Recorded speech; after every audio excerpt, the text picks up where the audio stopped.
Les aléas du direct, la deuxième partie avec notre ami triathlète et son produit majeur, le maillot de bain pour le Montpellier Water Polo, dont nous allons parler ensemble, entre autres choses, cher Jean-Brun.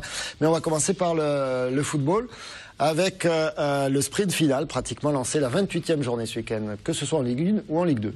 Exactement, avec un déplacement de Montpellier à Nice, qui va pas être simple, parce que Nice est un concurrent direct de Montpellier, hein. Nice 5e, Montpellier 6e. Il y a un point d'écart entre les deux équipes, au bénéfice de 45 Nice. points pour 44 points. Faut savoir quand même que le MHSC, les déplacements, ça lui réussit pas. Il serait temps qu'ils remettent un peu les choses d'aplomb, mais pour l'instant, ils ont gagné une fois en 4 matchs, hein, à l'extérieur. Ça fait pas lourd. En revanche, à Nice, on sent bien que l'équipe commence à être un peu sur le dur, que ça devient compliqué, et qu'en plus ils ont perdu 4-0. Oui, ils ont perdu 4-0 et surtout ils ont perdu Valentin Esseric, qui a le milieu de terrain niçois, qui a cassé la jambe de Jérémy Clément. Et voilà, ça va être compliqué pour Nice, mais ça peut être compliqué pour Montpellier aussi. Et au final, il y a quand même une place pour une Coupe d'Europe à disputer pour le futur entraîneur de Montpellier. Donc on verra. Oui, et alors préciser, donc effectivement, il y a aussi Saint-Etienne devant, la 4e place. Saint-Etienne, mais là Mais la place européenne, c'est Saint-Etienne, sauf en cas de coupe.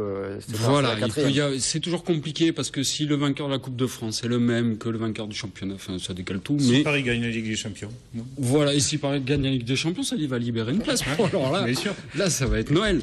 Non, la seule chose qu'il faut savoir, c'est que vous aviez raison, Montpellier n'a pas perdu à Nice depuis 2009. C'est vrai qu'il y a eu des moments où il y a des gros trous, parce que une des deux équipes est en Ligue 2. L'an passé, c'est Olivier Giroud qui avait marqué à la 90e. Hein. Ils avaient gagné 0. Bien. Belanda, la 90e, ça irait pas mal. Vous parlez quand même. Ouais, c'est bien, je suis impressionné. Non, mais quand même. En même temps, vous avez eu 10 jours de vacances, donc vous avez pu réviser. Vous croyez que j'ai préparé ça pendant mes vacances? Il était sur la Côte d'Azur pendant les vacances, il était à Nice. J'espère bien. À Nice? Ouais. J'espère bien. Dans Payade Hebdo, tout à l'heure, vous parlez pas de foot, vous parlez de Maradona. On ne parle que de Diego Maradona. Voilà, c'est bien. Donc ce sera 20h45 Payade Hebdo. Et puis à 21h15, suivi de Croco l'avant-match avec des Nîmois qui doivent se remobiliser parce que le déplacement avec. Parce qu'ils ont perdu 3-0 à Guingamp. Mais bon, Guingamp, c'est un prétendant sérieux à une bonne opération en fin de saison en Ligue 2, au même titre que Nîmes, mais peut-être un peu plus assis, un peu moins inquiet, et puis à domicile. Alors là, c'est la réception de Tours. Ce sera Tours, normalement, ça ne devrait pas poser trop de soucis. C'est Tours, accessible. 12e, il y a 10 points d'écart entre Nîmes et Tours. Il y a c'est vrai, mais il faut se relancer, il faut retrouver de la motivation pour les Nîmois. Voilà, et puis en mai 2011, Tours avait gagné 3-2 à Nîmes. C'est vrai, mais enfin, c'est une autre époque. Ah bon? Voilà, il est aussi passé par Tours pendant ses vacances. Ouais, il a même vérifié ça. Il est bon. Vous avez vu ça? On parle de quoi d'autre? Je sais pas, le meilleur buteur de Nîmes? Non. Il a tout révisé, je ne crois pas. Vincent Granic, jeune homme. Vous me parlez de rugby? Non.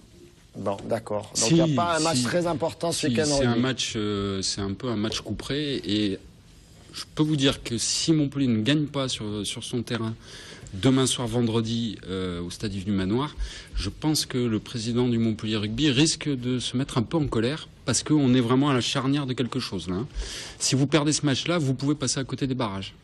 Donc il faut faire très attention. Montpellier 5e, le Racing 6e. Voilà, il y a Castro milieu, chez qui on a livré un match très compliqué, très usant physiquement.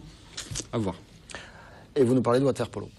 Et puis bien sûr, on va parler de water polo. Samedi à 20h30 à Antigone, c'est le premier 8e de finale de Ligue des Champions du MUC water polo, enfin du Montpellier water polo, face à une équipe qui est aussi célèbre que Maradona en Hongrie. Hein. Szeged, c'est la grande équipe de water polo. Il y a quand même un triple champion olympique dans cette équipe. Même Patrick Mallet n'a pas trouvé un truc à dire. J'avais un truc à dire, mais je ne le dirai pas. Il y a une très bonne équipe de handball. Montpellier l'a joué en handball en Ligue des Champions. Mais il y a surtout une très très grosse équipe de water polo. Ils ont quand même gagné l'Eurocoupe en 2009. Il y a 8 joueurs qui étaient au JO à Londres. Et il y a un triple champion olympique dans cette équipe. À Montpellier, ça va être super compliqué. Oui, mais à Montpellier, ils ont le maillot de bain 0D. J'ai un peu bossé. Et donc, quand ils ont leur maillot de bain 0D, rien ne peut leur arriver. Merci beaucoup, Jean. N'en faites pas trop quand même. N'en faites pas trop quand même. Mais le reste, il fallait parler plus vite. On enchaîne, merci à vous. On enchaîne avec les titres.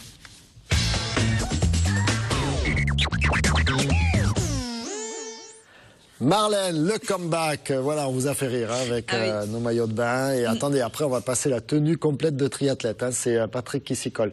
Ça va pas faire rire les automobilistes, mais c'est pour la bonne cause. Des nouveaux radars arrivent. Un nouveau radar mobile en tout cas, nouvelle génération dans l'Hérault avant cet été. Alors il sera déjà testé à partir du 15 mars.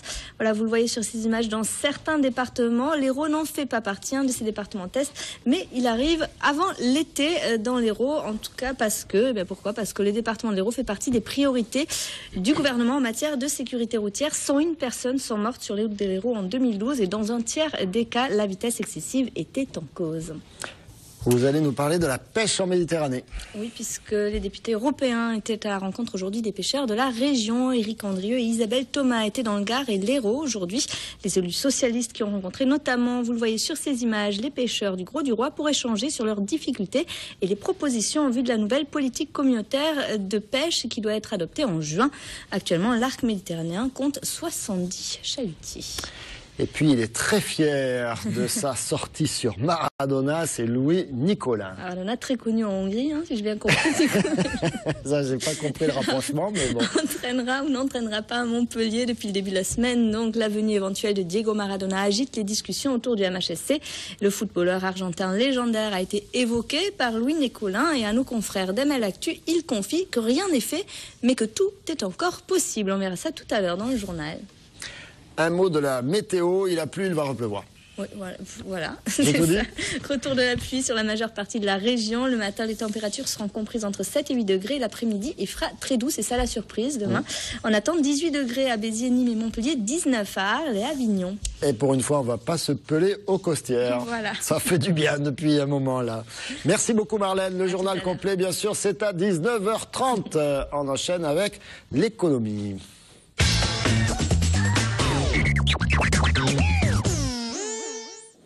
Et trois invités ce soir. Dans un instant, on parlera de Via Innova qui fête ses 10 ans, la pépinière et incubateur d'entreprise du pays de Lunel. Mais je vais d'abord me tourner vers vous, le faiseur de maillots de bain qui fait aussi des tenues complètes de triathlon. Vous vous appelez Pierre Dorez et avec votre frère qui s'appelle Frédéric. C'est ça. Vous avez créé 0D. Exactement. 0D, non 0D. 0D, ouais, voilà, j'en étais sûr qu'il fallait dire un truc. Parce que 0D, ça signifie, en fait, il y a beaucoup de significations derrière le nom de la marque. C'est pour zéro dopage, zéro drafting, zéro DNS, DNF, enfin un petit peu des valeurs spécifiques au triathlon. Zéro, mais pas zéro perf quand même. Ouais, non, ça commence pas par un D. Donc il faut absolument que ça commence par un D. Ok, parce que créer une marque qui s'appelle Zéro, ça peut être un handicap. Hein. Non, parce que justement, nous, on joue sur les valeurs fortes du triathlon. Donc, zéro dopage, bien sûr, il y a un premier degré de lecture qui est évident. Je me respecte moi-même, je respecte mes adversaires et la course. Mais en tant que société, zéro dopage, ça signifie qu'on respecte nos fournisseurs, nos collègues de travail, nos clients. Et voilà, nous, on a porté la marque sur ces valeurs-là qui sont très fortes dans le sport, mais aussi à un niveau un degré de lecture qui est un peu plus, avec plus de signification. Alors, 0D, vous êtes triathlète, vous, un bon niveau, haut niveau, vous êtes allé jusqu'où? Alors, maintenant, alors, quand j'étais jeune, j'étais champion de France junior. Quand j'étais jeune, parce que comme si vous étiez vieux maintenant, tiens. Oui, j'ai vieilli. Elle est bonne, celle-là. Donc, sortez, s'il vous plaît. Non, j'ai eu la chance d'évoluer en équipe de France pendant 6 ans, de 2001 à 2007. Donc, j'ai pu voyager autour du globe pour le triathlon en représentant les couleurs de l'équipe de France. Donc, du coup, vous avez testé tout ce qui se faisait sur le marché comme tenue à cette époque-là et vous vous êtes dit, moi, je peux améliorer tout ça. Exactement. Puis quand j'ai découvert le triathlon à l'adolescence, en fait, je me disais qu'il y avait un manque dans notre sport. Il n'y avait pas de marque textile dédiée à notre passion. Et c'était vraiment, le triathlon, c'est la passion de ma vie et j'avais envie plus tard de pouvoir apporter une réponse à ce manque. Alors, pendant que vous faisiez du triathlon, vous avez quand même fait des études sérieuses à Montpellier? Exactement. Je suis venu à Montpellier pour intégrer le pôle France triathlon. Et puis en parallèle, j'ai poursuivi mes études à l'école supérieure de commerce. Donc, de Montpellier. Exactement. Et vous avez créé votre entreprise avec votre frère, je le rappelle, à Montpellier. En sortant de l'école. Vous êtes actuellement installé à Castries. Voilà, donc ça c'est vous le mannequin aussi, non? Parfois. Non, c'est pas moi, non, ça je vous rassure. Mais bon, tant pis, s'il faut participer à la séance photo, je veux bien faire. J'ai prévu un maillot de bain pour vous. Ah, vous avez prévu un maillot de bain pour oui. moi? Ah, ben dites donc, c'est sympa, ça me fait plaisir, ouais. Plutôt le bonnet pour Pierre-Paul. Si vous pouvez prévoir les pectoraux aussi. Pour la plage, cet été, ça fera des ravages. Ah, génial, je vous génial. l'envoie tout de Donc suite. le mien, il a à peu près 15 ans, mon maillot de bain. Ah, ben voilà, regardez. Ouh là là, mais vous m'avez vu plus gaillard que je ne suis. Hein. Non, ça devrait aller. Donc ça, c'est la séance photo, c'est normal parce que il faut aussi travailler la mode, hein, il faut être dans le coup, il faut. Qu'est-ce qui aujourd'hui peut faire la différence, parce qu'il y a une concurrence énorme sur ce marché du sportswear. Sur le marché du sportswear en général, oui. Après, nous, on est vraiment spécifique sur le triathlon et les sports aquatiques. Donc, on répond à une demande qui est très spécifique puisqu'on a la contrainte des 3 sports, donc natation, vélo, course à pied pour le triathlon. Avec le water polo, il y a des contraintes de résistance qui sont énormes. Donc, on a pu travailler avec le Montpellier Water Polo sur la création de nouveaux maillots de bain, voilà, avec des nouveaux tissus. Voilà. Après, en triathlon, les triathlètes sont des gens qui font assez attention à leur apparence, ils sont avides de nouveautés, ils font très attention à leur style. Donc nous, on vient justement avec des produits qui sortent un peu de l'ordinaire par rapport à ce que la concurrence fait. Et puis on a surtout des produits qui sont fabriqués dans des tissus français et ou italiens, avec une confection en Espagne. Donc on est sur des produits très qualitatifs et avec un suivi de production qui se fait au quotidien. Et alors le gros coup de 0D, je vous le donne en mille, cher ami, c'est l'équipe de Grande-Bretagne de triathlon qui a signé avec vous, l'équipe olympique. Exactement. Et vous avez là leur tenue. Voilà, pour les 4 prochaines années. Ce qu'il faut savoir, c'est que la Grande-Bretagne, c'est vraiment la nation qui domine le triathlon à l'heure actuelle.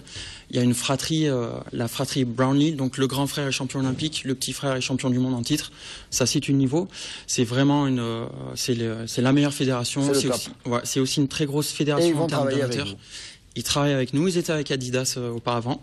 Ils viennent avec une petite société du coin, donc ça c'est vraiment sympa. Nous on est super excités à l'idée de travailler avec ces champions et d'améliorer encore nos produits, créer des nouveaux produits pour. Donc il faut faire des produits, vous avez compris, que vous pouvez enlever pendant que vous continuez de courir là. Hein, alors le triathlon, on peut nager avec une combinaison néoprène qu'on ôte à la sortie de l'eau, et sinon avec cette tenue en fait vous allez faire l'intégralité du triathlon, donc natation, vélo, course. Oui. On enchaîne les 3 sports. Du coup on perd pas de temps à se déshabiller. Non, on perd pas de temps. Il faut en perdre le moins possible. Allez, un dernier mot, les chiffres, parce qu'on est dans la rubrique économie quand même. Combien de personnes? Vous êtes installé à Castries, on l'a dit. Vous êtes combien de personnes? À l'heure actuelle, on est 8 personnes. La moyenne d'âge chez nous, c'est 26 ans et demi. On a une équipe formidable. Ah, c'est pour ça, vous dites j'ai été jeune, parce que vous vieillissez la moyenne d'âge. Je suis le plus vieux de la société. Le doyen c'est lui. C'est bien. Exactement, on a réalisé 1,1 million d'euros de chiffre d'affaires l'année dernière, 40% à l'export. Donc on contribue à la création de richesses en France. On a aussi créé 2 CDI sur l'année dernière. On va en créer 2, peut-être 3 dans les mois à venir. On peut l'applaudir, messieurs. Bravo. 0D. Voilà, c'est en France, c'est à Castries, ça a failli être à Lunel. Hein.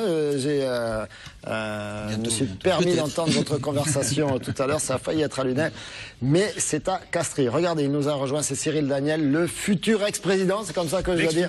Futur ex. Futur ex. Bon, j'ai dit dans le bon sens. C'est bon. De la Fédération française de course camarguaise. Restez avec nous, on marque une deuxième courte pause, on se retrouve pour la 3e partie des aléas du direct.